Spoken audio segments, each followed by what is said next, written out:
Luque. Adelante. Presidente, muy buenos días. Presidente, primero entiendo que hay una agenda pro impunidad por parte del autor de esta iniciativa, porque no es la primera, sino son varias iniciativas. Congresista, permítame, yo le pediría por favor evitar las adjetivaciones para poder llevar un debate tranquilo, por favor. Muchas gracias. En todo caso diré que estoy ante una propuesta que para mí configura impunidad, como han sido otras leyes que han sido aprobadas aquí en el Congreso. Pero en este caso hay algunas cosas que me llaman la atención. Es una iniciativa que se ha presentado el 30 de marzo del 2026, ha sido derivada como única comisión aquí a la Comisión de Constitución, y tratándose de una reforma incluso en el Código Penal, nunca debió derivarse acá. Debió haber ido a la Comisión de Justicia y Derechos Humanos, incluso en términos de forma, si queremos que las comisiones aborden los temas de especialidad. Pero ha sido ya dictaminada, cuando hay tantas otras iniciativas que están hace muchísimo tiempo y que ni siquiera son abordadas, pero estas se hacen con la prontitud, la rapidez que creo que responde al espíritu que he mencionado al inicio. Entre algunas de las cosas que quiero mencionar, presidente, es que, si bien es cierto en el texto del dictamen, intenta justificarse la dación de esta propuesta bajo la ley 32107, que ha tenido como base el fallo del Tribunal Constitucional, ¿no es cierto?, en el cual confirmó la constitucionalidad de esta ley, digamos, una ley que además ha sido cuestionada, incluso inaplicada por algunos jueces que además han sido quejados abiertamente, incluso se han solicitado sus salidas, incluso un juez por la Junta Nacional de Justicia, por haber hecho una expresión ante una instancia supranacional de derechos humanos, lo han destituido. Entonces ha habido una orientación de que los jueces ni siquiera apliquen un principio de convencionalidad o manejen un criterio de conciencia sobre casos que han ocurrido en nuestro país. Y esta es una propuesta que, para evitar precisamente que se generen, en todo caso, estas posibilidades de control de convencionalidad, criterios que cualquier juez en el país, en el marco de sus atribuciones, debería tener, evitar a toda costa ese nivel, para que de manera inmediata los casos se apliquen y entonces el efecto sea que quienes están siendo investigados, sentenciados, o cuyos casos están tramitándose por delitos de crímenes de lesa humanidad no respondan ante la justicia. En el desarrollo del dictamen, además, y teniendo en cuenta que esa es la orientación de la propuesta, digamos, algunas entidades, como el caso del Ministerio de Justicia, Mininter, Mindet, han opinado que no están de acuerdo con la propuesta. Sin embargo, sí hay opiniones hasta de asesores del despacho del autor de la propuesta que validan esta iniciativa. Hemos llegado hasta ese nivel. Y lo que además me preocupa, presidente, porque claro, permite, digamos, dar una herramienta legal para que quien está enfrentando una investigación, una sentencia, pueda librarse de sus casos y no responda a la justicia, no hay absolutamente ni una palabra de las víctimas.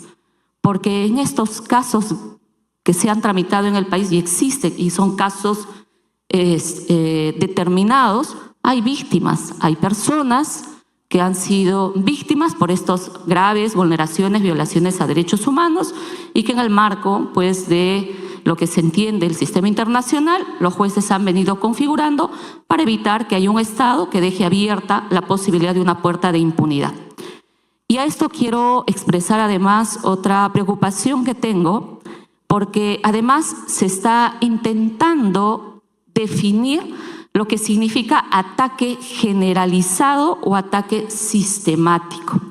No se recoge en estas dos configuraciones lo que en el marco de la Corte Penal Internacional se señala. Se está intentando generar una restricción sobre esta definición. Incluso se está llegando a decir, por ejemplo, el tema de política de gobierno, cuando en el marco de la Corte Penal Internacional se habla de política de Estado. Y esta frase no es cualquier cosa, porque política de Estado significa que cualquier persona al interior de un Estado, sea que el Estado conozca o no conozca, por supuesto que puede cometer delitos de lesa humanidad. Por eso el marco de aplicación y tribunales como la ex Yugoslavia, Ruanda, han aplicado esos estándares. Pero en este caso se está intentando restringir aún más conceptos en la línea de que luego los jueces puedan tener una interpretación mucho más acotada. Y finalmente, presidente, a mí también ya me preocupa, digamos, los casos ahora. Si bien es cierto, esto va a tener un objetivo que es, entiendo el objetivo del autor de la propuesta, que es terminar de liberar de los casos a quienes hoy enfrentan ya investigaciones y juzgamientos, también hay que recordar que hay casos que se han cometido durante el gobierno de la señora Dina Boluarte. Y estos casos, por supuesto, van a tener un efecto con la nueva aplicación que se está dando. Porque bajo la definición que se está dando, casos, por ejemplo, de las 50 personas asesinadas no podrían entrar en esta configuración. Entonces, no es solo una propuesta, digamos, que apunta, digamos, a consolidar niveles de imposibilidades para los jueces no apliquen justicia, ¿no es cierto?, y puedan determinar responsabilidades a aquel mal agente que haya utilizado de modo arbitrario o haya cometido una situación grave calificada como posible delito de lesa humanidad o crimen de lesa humanidad, sino también su efecto puede tener para adelante y para otros casos.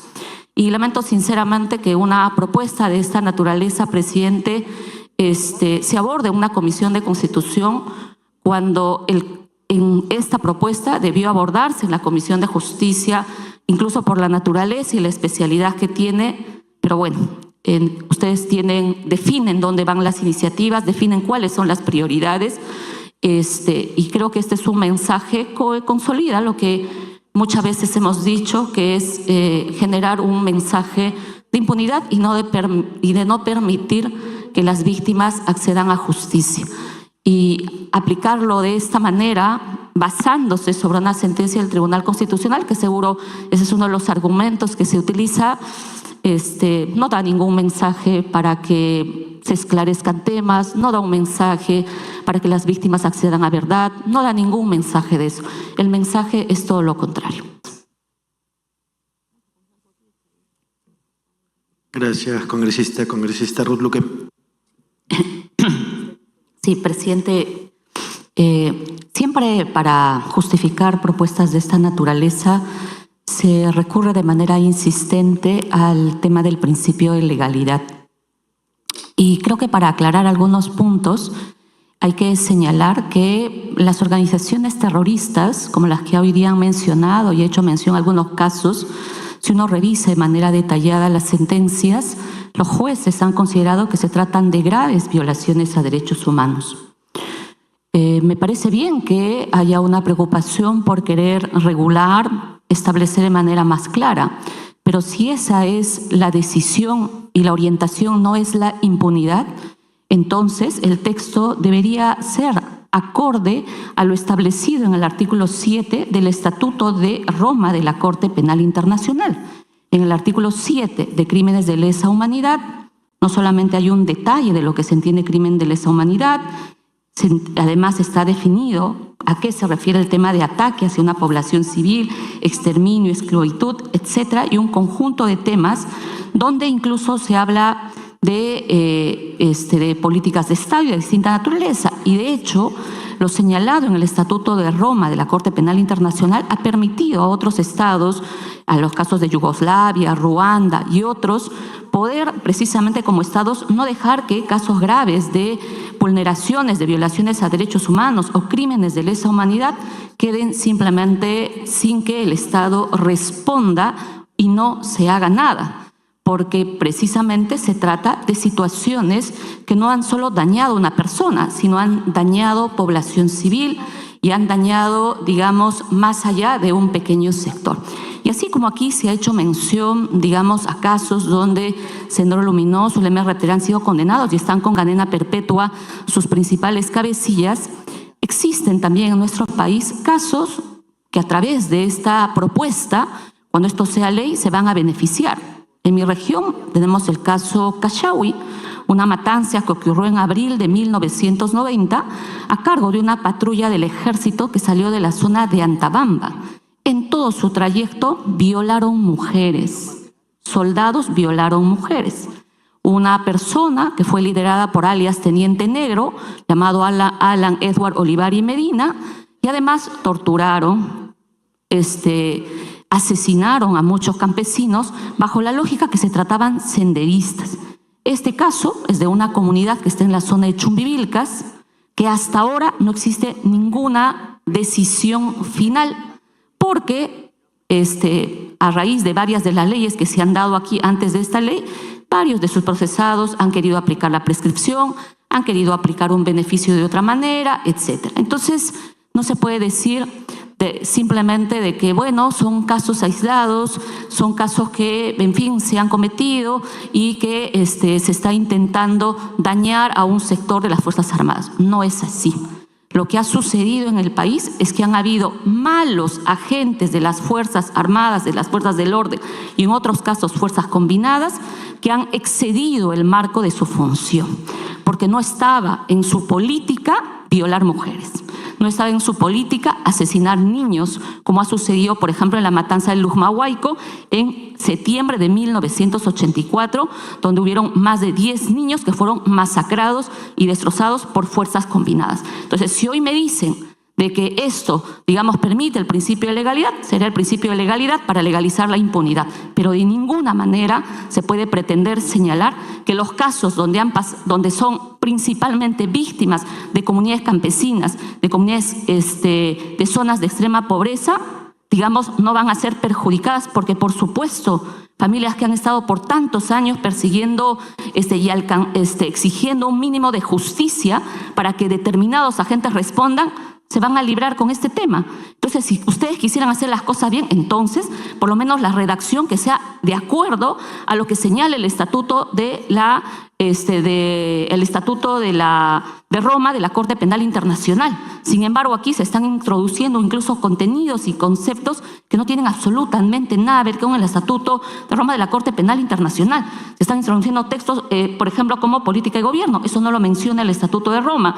Se está intentando reducir el concepto de ataque generalizado y sistemático, ni siquiera diferenciándolo, sino diciendo ataque generalizado o sistemático, como si fueran dos cosas de la misma naturaleza y el mismo concepto de delito de lesa humanidad. Entonces, ya no es solamente, digamos, de que se está alentando o buscando, digamos, usar el principio de legalidad para generar, digamos, que varios personajes salgan libres de sus casos, como ha salido el caso del señor Daniel Urresti, porque el señor Daniel Urresti no es inocente. El señor Daniel Urresti ha salido gracias a una ley que se ha dado aquí en el Congreso, del asesinato del periodista Hugo Bustios.